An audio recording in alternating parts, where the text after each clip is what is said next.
I was just sitting here thinking about what the biggest unsolved mystery in the world might be, and then I came across a story that happened on Christmas Eve in 1945. George and Jenny Sodder were celebrating Christmas with their 9 children in the United States. After dinner, opening presents, and enjoying the evening together, everyone eventually went to bed. Then, at around 1 a.m., a fire suddenly broke out inside their home. George and Jenny managed to escape with 4 of their children, but 5 of their kids were still trapped inside the burning house. About 45 minutes later, firefighters arrived and finally put out the blaze. But that's when the case became even more mysterious. Because when someone dies in a fire, it is extremely rare for every single bone to be completely reduced to ashes. And even if that happens, investigators usually find at least some remains.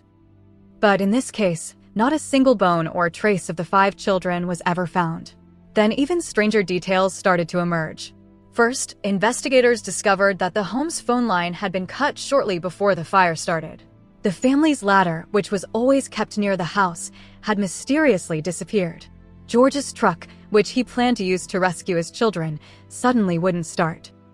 And several witnesses later claimed that they had seen the missing children leaving the area in another vehicle on the night of the fire.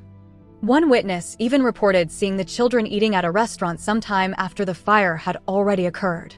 But the most shocking moment in the entire case came in 1967. The surviving members of the Sodder family received a photograph in the mail.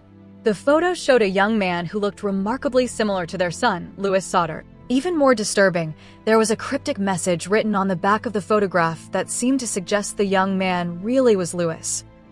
The Sodder family spent the rest of their lives searching for answers.